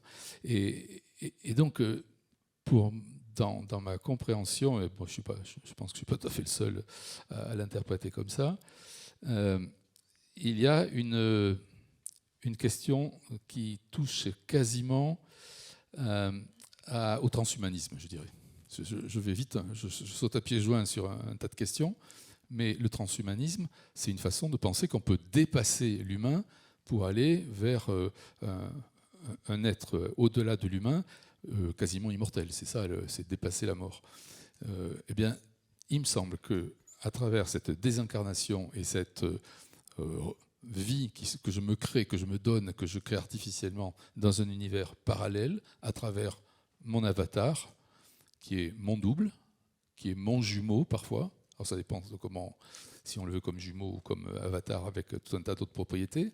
Mais à travers ça, on joue avec la vie, le corps, la vision du corps qu'on peut avoir. Imaginons par exemple l'avatar, là je m'adresse aux juristes, l'avatar dans les règles de droit qu'on pourrait établir, il a une durée de vie qui est la même que celle de l'être humain auquel il appartient. J'ai créé mon avatar, je décède, mon avatar il continue à vivre. Alors là on est en plein transhumanisme. Je décède, mon avatar, on décrète que lui-même doit cesser de vivre, donc il y a toute une procédure à mettre en place, y compris sur le plan informatique pour le faire. Et qui va le faire, ça dépend où est-ce qu'il a été créé, l'avatar. Et comment on va transmettre, comment on va régler les problèmes de transmission de tous ces biens, les NFT qu'il possède et tout ça. Mais vous imaginez la complexité qu'on est en train de se créer.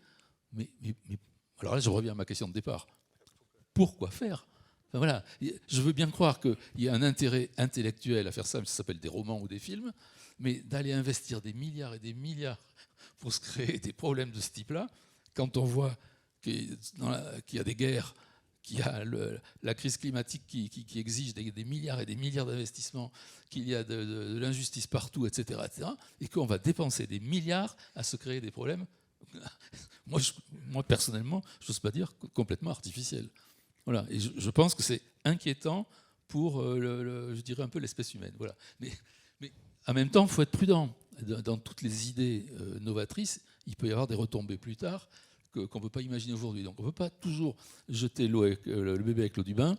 N'empêche que je dis, moi, et je pense qu'il y a beaucoup qui le disent, c'est extrêmement inquiétant qu'on en soit là. Et d'une certaine façon, il est heureux que Zuckerberg vienne de dire, attendez, on fait une pause dans notre affaire parce qu'on ne sait pas trop où on va, quoi. Et puis qu'aujourd'hui, c'est l'IA qui est en train de prendre le dessus.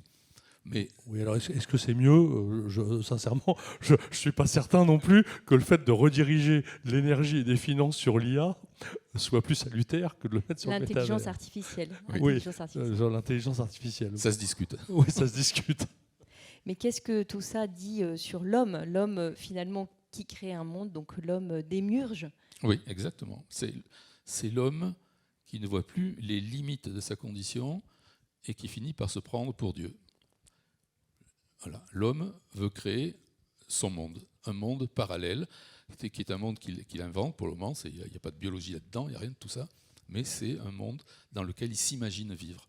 C'est vraiment typiquement une démarche de fuite du réel et de toute puissance.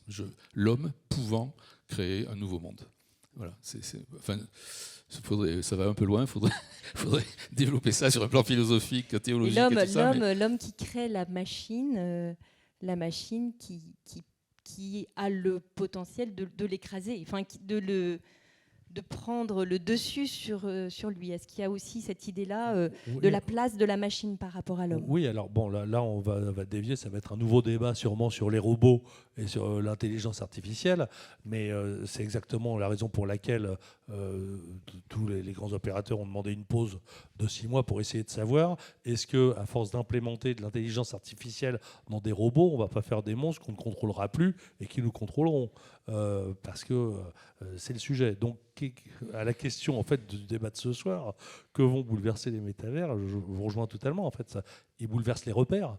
Et on va plus avoir de repères. Est-ce qu'on est dans le monde réel? Est-ce qu'on est dans le monde virtuel? Est-ce que les deux vont s'osmoser?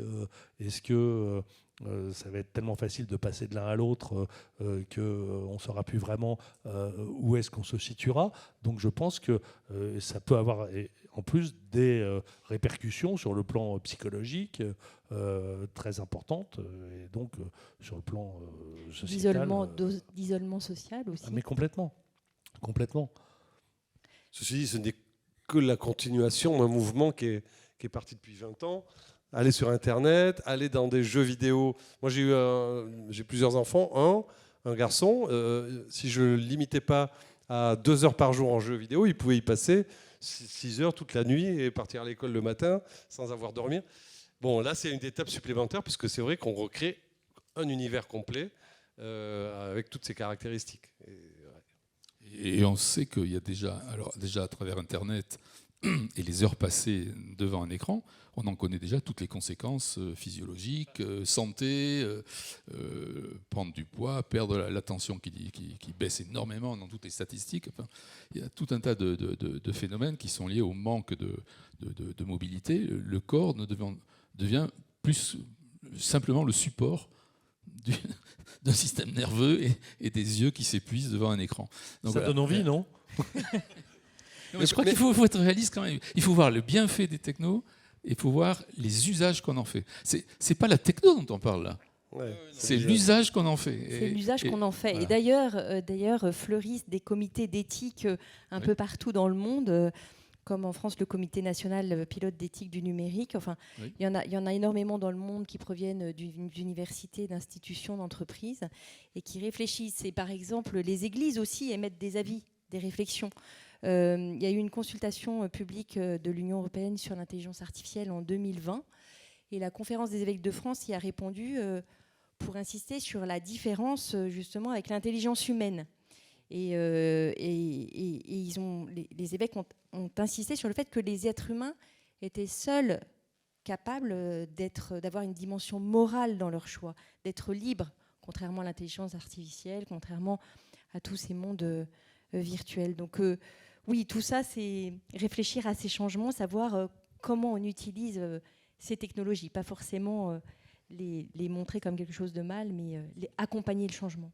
Mais est-ce qu'on ne disait pas la même chose du livre quand les premiers livres sont apparus en disant les personnes elles sortent de leur environnement social, religieux et par le livre elles partent dans des nouveaux univers, elles sont déconnectées de la réalité.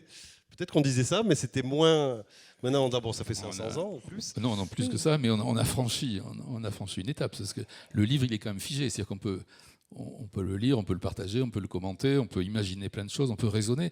Mais là vous avez en face de vous des avatars qui vivent, qui peuvent vous renvoyer des réponses, des réactions, des situations. C'est des êtres, entre guillemets, vivants. Alors que le livre, c'est uniquement dans l'imagination que ça se passe. Ouais, c'est vrai. Donc, à mon avis, oui, mais en même temps, ces êtres vivants peuvent avoir une action bénéfique. Pourquoi pas inventer, imaginer, je ne sais pas, une paroisse dans le métavers. Voilà, enfin, je veux dire, c'est pas forcément négatif. Aux États-Unis, vous en trouverez. Hein. Ça existe déjà. Ouais. Et d'ailleurs, le Vatican, je vous signale, moi, de mon point de vue, c'est pas le bon exemple. Il a signé avec une société de métavers pour créer un. Alors, est-ce que c'est vraiment un métavers ou est-ce que c'est simplement, mais c'est un musée virtuel. L'accord a été signé il y a à peu près 1 an avec une société qui fait du métavers. Et c'est une fondation, et en plus, ça s'appelle Humanity 2.0. Ça a une connotation particulièrement transhumaniste. À mon avis, il y a une erreur là. Voilà donc cette nouvelle utopie qui nous engage tous en fait et j'espère que ce soir tout ce que nous avons pu dire ont pu vous aider à y réfléchir et peut-être aussi à vous engager dans cette construction pour une éthique du numérique. Alors je ne sais pas à qui je peux donner le mot de la fin ou pas. Au pape. Au pape. Au Ah, pape. d'accord. Moi, je vous propose une citation du pape dans Laudato Si. Il dit: un développement technologique et économique qui ne laisse pas un monde meilleur et une qualité de vie intégralement supérieure ne peut pas être considéré comme un progrès. Je pense qu'on est au cœur du problème. Voilà, écoutez, merci beaucoup à tous les trois pour toutes ces informations et cette discussion passionnante. Et je pense que nous allons pouvoir passer aux questions maintenant. Oui, bonsoir. Merci beaucoup pour toutes ces informations. Il y a un aspect, je pense, qui me paraît quand même essentiel, c'est que si Internet existe, un certain nombre de choses existent aujourd'hui, c'est parce que derrière, il y a des systèmes de sécurité. Et je pense que si ces messieurs de la NSA ou les services secrets de quelques pays, que ce soit Chine, Russie, enfin on pourrait tous les citer, y trouvent intérêt, est-ce que vous pensez que de toute façon, d'une manière ou d'une autre, ils ne finiront pas par développer quelque chose pour nous manipuler?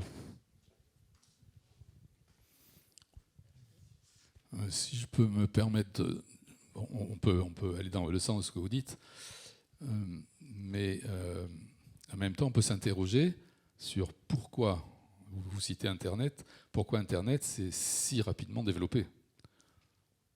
Parce que là, ce n'est pas la NSA qui l'a imposé.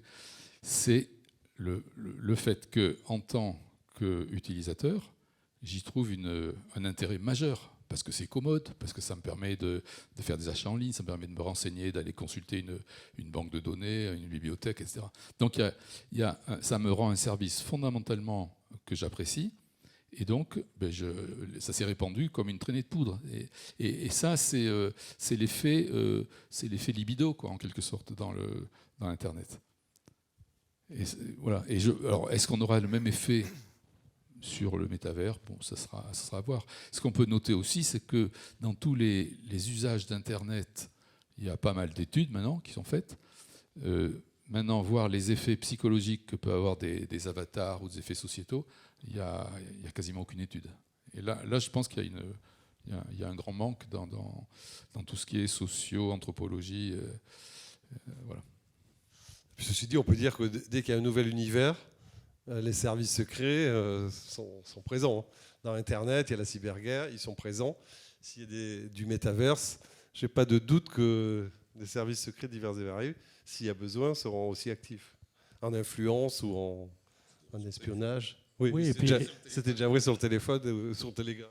Oui, et puis il y aura aussi des possibilités de collecter des données personnelles qui sera beaucoup plus importante et sur des points qui seront peut-être encore plus intimes.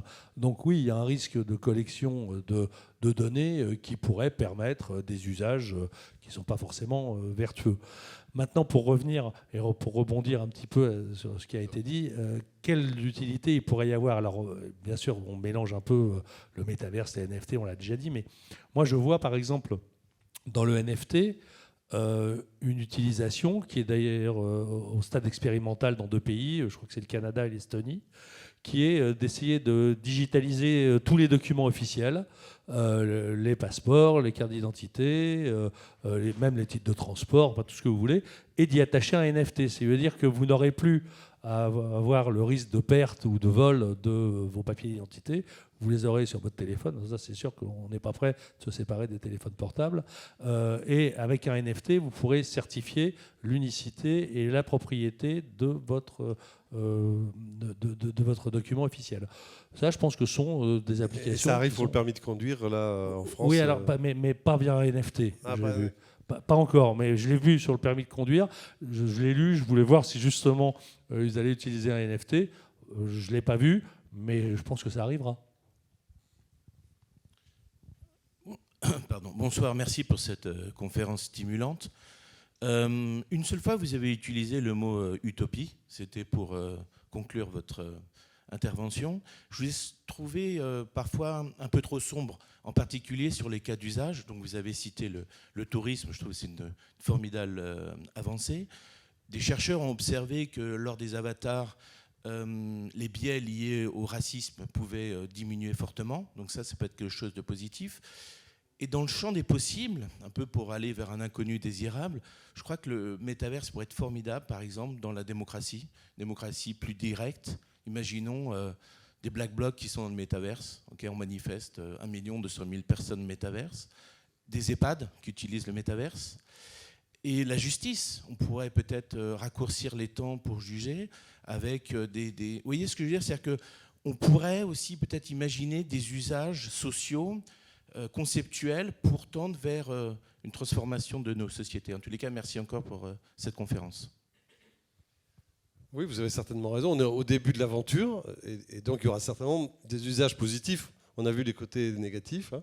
Il y aura certainement beaucoup d'idées, d'usages positifs à développer dans le métaverse. Alors, ce qui se passe, c'est qu'à chaque fois qu'il y a une nouvelle technologie ou une nouvelle expérience, malheureusement, ce sont les côtés négatifs qui apparaissent en premier. Donc c'est vrai que là, on est un petit peu là-dessus. Donc on est un peu constatant. Alors c'est vrai qu'on peut être un peu pessimiste. Moi, je ne suis pas pessimiste. Je me dis, voilà les écueils, on les voit. C'est un peu comme au début des réseaux sociaux. Et puis après, il y aura sûrement des applications, vous l'avez évoqué, dans la culture, dans l'éducation. Je prenais l'exemple, c'est pas vraiment du métaverse, mais on peut très bien aller faire visiter les chutes du Niagara ou les pyramides de Gizeh à une classe de collège de Romorantin qui n'aurait jamais la chance d'y aller autrement. Dans la formation, enfin, il y a énormément de choses. Donc oui, mais ça va prendre un peu plus de temps malheureusement que les côtés négatifs, mais ça va se construire, c'est sûr. Moi, je voudrais pas être le rabat-joie de service, là, mais on ne parle pas du métavers quand on parle de ça. On est en train de parler de documentaire, quoi. En gros, c'est un documentaire sur les pyramides. Alors, il est plus interactif, etc. Que... Ça peut être en 3 dimensions. Oui, tout à fait. On peut améliorer énormément. Un peu virtuel quand même. Mais ce dont on parle quand on parle du métavers, c'est un univers permanent, parallèle. Alors, rappelons-nous simplement l'expérience du confinement pendant la Covid, où à la fin, tout le monde en avait, mais tout le monde explosait. Et la joie qu'il y a eu, y compris dans tous les services professionnels, de pouvoir enfin revenir dans un local collectif, dans des bureaux, et voir les gens en face et pouvoir parler, ça prouvait bien quand même que dans la durée, il est très très difficile de vivre uniquement à travers des écrans ou des lunettes ou des masques ou tout ce qu'on voudra. Je crois qu'on est quand même des... Et c'est là qu'est la vraie question, à mon avis. Que ça puisse servir ici ou là, c'est très bien. J'imagine absolument pas un EHPAD avec des gens qu'on met tous les jours pendant 4 heures devant un écran pour vivre, rencontrer le médecin comme ça, voir la famille comme ça, etc. Enfin, à mon avis, c'est de la folie, quoi. C'est purement de la folie. Donc voilà. Donc, c'est pour ça que je dis, et c'est pas la techno qui est en cause, c'est qu'est-ce qu'on va en faire de cette techno. Si c'est pour se créer un univers parallèle pour rendre un peu tout le monde fou, comme on en voit dans certains films ou romans, eh ben, je ne sais pas si l'humanité aura fait un grand pas en avant, quoi. Voilà.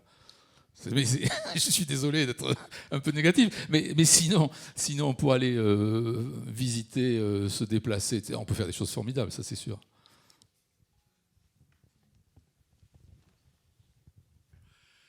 Et que demain, un jeune auquel on essaiera d'apprendre à grandir, à connaître le monde, pourra s'imaginer rester jeune et beau toute sa vie.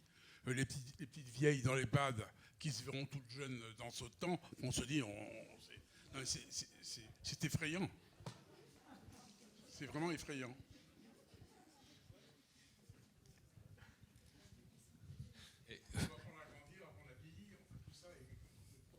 Puis de toute façon, il y a eu des erreurs qui ont été commises. Une erreur, mais à la limite, c'est un détail dans notre affaire.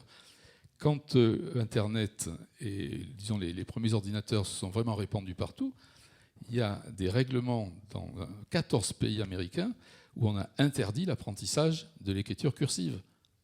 On a considéré que, dorénavant, on ne pouvait apprendre qu'à taper sur un clavier. Et ça a été le cas en Finlande, etc. Il y a eu des lois, des règlements dans les écoles. Bon, ils se sont rendus compte que c'était de la folie parce que bon, les neurologistes ont dit non, attendez, il y a quand même une connexion réelle entre le développement du cerveau et puis la main et les micro-gestes pour écrire. On revient en arrière, mais on a fait ça. Donc voilà, donc, des erreurs d'appréciation où on dit la technique emporte tout sans trop réfléchir aux conséquences que ça a, eh ben, on peut faire des erreurs manifestes. Et ça, c'est typiquement la question de l'éthique. Dans l'éthique, il y a la question de l'anticipation. C'est-à-dire qu'à chaque fois qu'on décide une action, un geste, la mise en œuvre d'une techno, eh bien, il faut essayer d'anticiper sur les conséquences que ça peut avoir. Et c'est là qu'il faut arriver à discerner un petit peu s'il faut aller de l'avant ou s'il faut ralentir un petit peu, peut-être faire autrement, etc. Voilà. C'est toute la question de l'éthique en matière de R&D et de décision d'appliquer des processus ou des solutions techniques. Oui, vous avez parlé tout à l'heure de transhumanisme. Vous avez été un petit peu plus loin dans cette recherche peut-être d'éternité et de la crainte ou de la peur que l'homme peut avoir de la mort. Je voudrais poser une question sur l'avatar. Bernanos nous avait rappelé dans La France contre les robots dans les années 50 combien le progrès pouvait être un danger pour l'homme et combien ce progrès pouvait aller vers finalement plus de nuisances pour l'homme. Ma question, elle est ce que cet avatar, il a une possibilité d'avoir en fait une vie intérieure? Bernanos disait ce qui tue le progrès, la machine tue la vie intérieure. Alors cet avatar, s'il a pour objectif le transhumanisme, quelle vie intérieure a-t-il? Si la question m'est adressée, je dirais que ce n'est pas l'objectif de l'avatar, mais c'est le fait de créer un avatar dont on ne sait pas ce qu'il va devenir dans la durée, même si la personne qui l'a créé a disparu, c'est une façon de prendre pied dans une forme d'éternité. Voilà, à travers.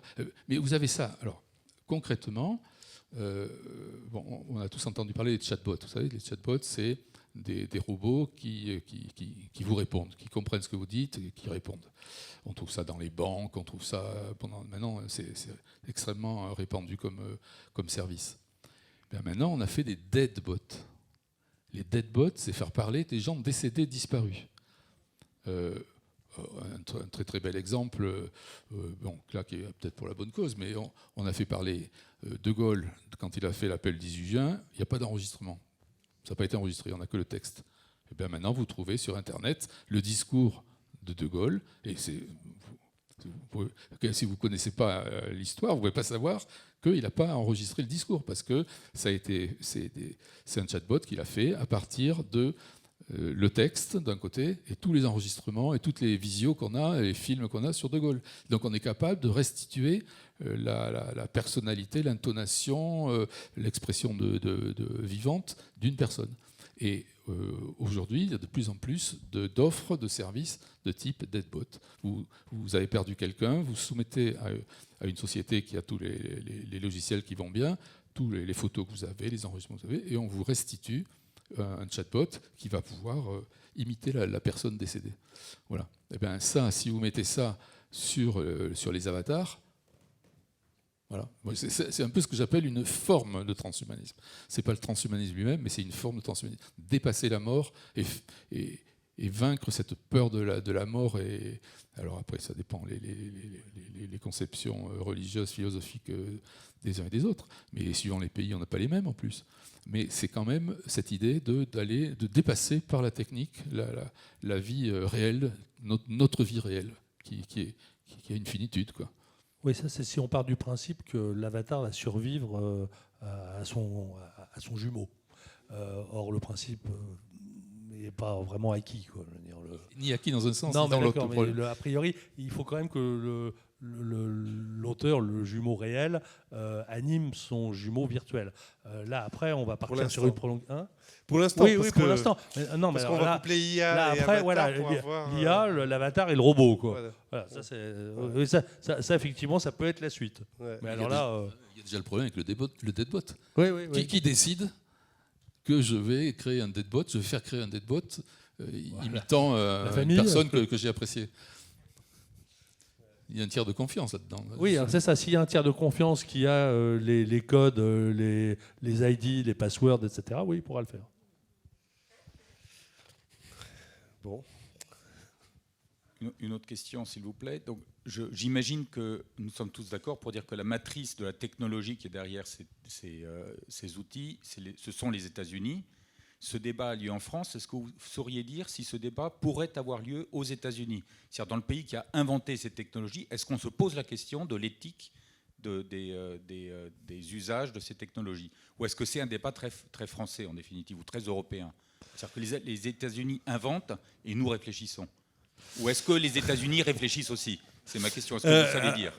Pour le métavers, je ne sais pas encore, mais il y a des débats aux États-Unis sur l'IA, notamment les inventeurs de GPT, l'IA générative dont tout le monde parle en ce moment, se posent des questions sur l'avenir de cette technologie, s'il ne faudrait pas mieux la contrôler, s'il ne faudrait pas interdire certains usages. Donc non, il y a quand même des réflexions aux États-Unis là-dessus, même si, comme ils ont beaucoup de sociétés technologiques et les moyens financiers, ils investissent énormément dessus, mais quand même ils réfléchissent.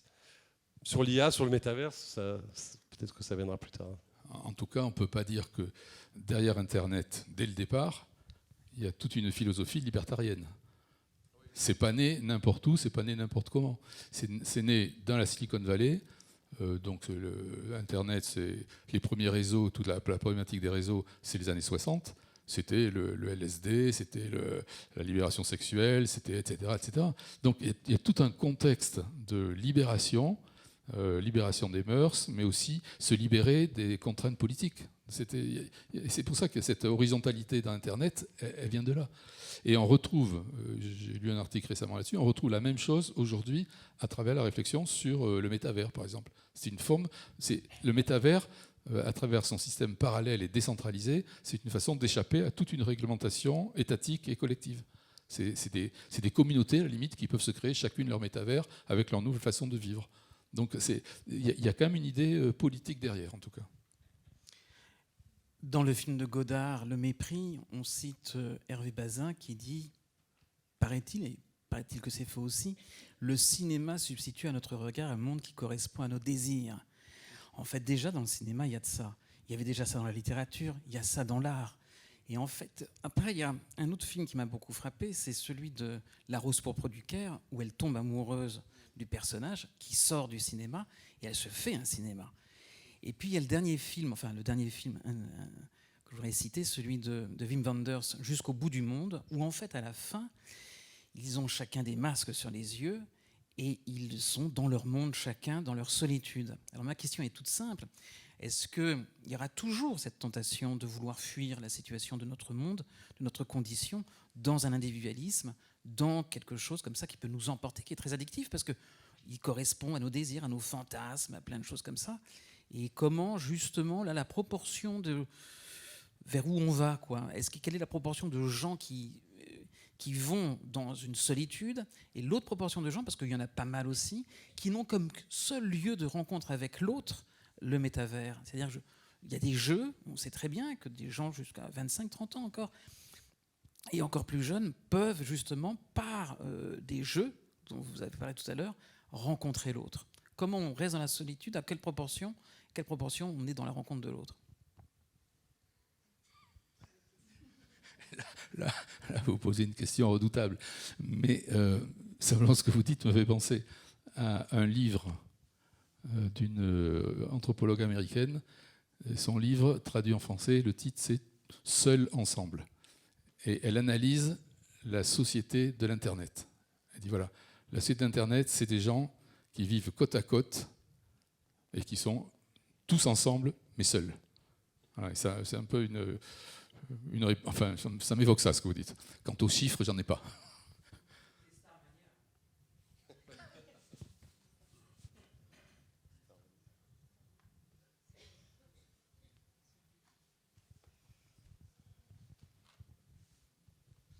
Mais c'est vrai que pour la société de l'Internet, c'est une société de la fracture. C'est une société de l'isolement. Et beaucoup de jeunes sont effectivement vivent dans une grande solitude. Et même pour des adolescents, il y a des cas très délicat, quoi, d'adolescents qui s'enferment dans leur chambre uniquement sur Internet, sur leur écran. Alors, imaginons ce que ça pourrait être s'ils avaient accès à un monde parallèle et puis qu'ils ne vivent que par avatar interposé. Et donc, ça serait une société d'avatars et qui seraient peut-être eux-mêmes isolés les uns des autres. On ne sait pas trop. Voilà. Parce que faire vivre des avatars, faire communiquer des avatars, c'est pas non plus d'une évidence criante dans la durée. Voilà. Est-ce que le sentiment qu'on a, c'est que l'intelligence artificielle se développe à une vitesse phénoménale, j'ai l'impression plus que le métaverse. Et le fait que Zuckerberg ait pris le virage de partir un peu du métaverse pour sans doute aller plus vers l'intelligence artificielle, est-ce que vous ne pensez pas que c'est un mouvement profond qui va aller vite ? C'est vrai que quand on regarde les travaux sur le métaverse, une des idées qui apparaît, c'est d'animer les avatars. Parce qu'aujourd'hui, les avatars, c'est vous représentés virtuellement dans ce monde. Et avec les gants haptiques, vous pouvez manipuler des objets virtuels. Mais avoir un avatar qui se rapproche le plus de vous, qui imite votre voix, hein, comme les deadbots, qui, par des échantillons, puissent reproduire votre voix. Quand vous manipulez, vous, l'avatar, il enregistre ce que vous faites et vos comportements. Et ensuite, quand vous n'êtes plus là, il peut vivre indépendamment de vous, parler indépendamment de vous. Donc c'est vrai qu'il y a ces couplages. Pourquoi les gens travaillent là-dessus ? C'est pour rendre cet univers le plus réaliste possible, le plus vivant possible. On en est au début, oui, effectivement. Et à la fin, ça sera vous l'avatar. L'avatar sera le personnage réel, puisqu'il vivra, il parlera et il décidera, et vous, ce serez l'avatar. Alors, il est possible que les individus qui sont derrière leur avatar continuent à le faire fonctionner, moi je le pense plus, et que ce soit plus les sociétés ou les institutions ou les administrations qui utiliseront l'intelligence artificielle. Parce que je pense qu'après, pour implémenter de l'intelligence artificielle dans un avatar, ça ne sera pas forcément à la portée de tout le monde. Donc, je crois plus qu'il y aura une espèce de scission entre l'utilisation privée qui restera l'avatar que vous manipulez derrière avec de très belles lunettes ergonomiques et des gants magnifiques, et les administrations qui, elles, animeront, ou des grands groupes qui essaieront de vous vendre leurs produits au travers d'avatars qui, eux, pourront être animés par de l'intelligence artificielle. Ce qui n'est pas fait pour nous rassurer, d'ailleurs. Juste une actualité qui est tombée aujourd'hui concernant l'intelligence artificielle. La CNIL, la Commission nationale de l'informatique et des libertés, a annoncé aujourd'hui qu'elle allait se doter d'un service spécialement dédié à l'intelligence artificielle. Donc des agents à temps plein qui vont réfléchir à tout ça et qui vont veiller à la protection des données et accompagner les usages des Français sur cette question-là. Donc c'est vraiment complètement l'actualité.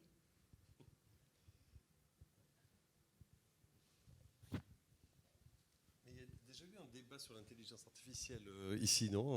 Je crois que j'ai vu ça dans l'historique. Il y a eu une session comme aujourd'hui, dans le passé, sur l'intelligence artificielle. Oui. Et il sera intéressant dans 20 ans de revenir pour écouter ce qu'on a dit ce soir. Ce sera notre avatar qui parlera.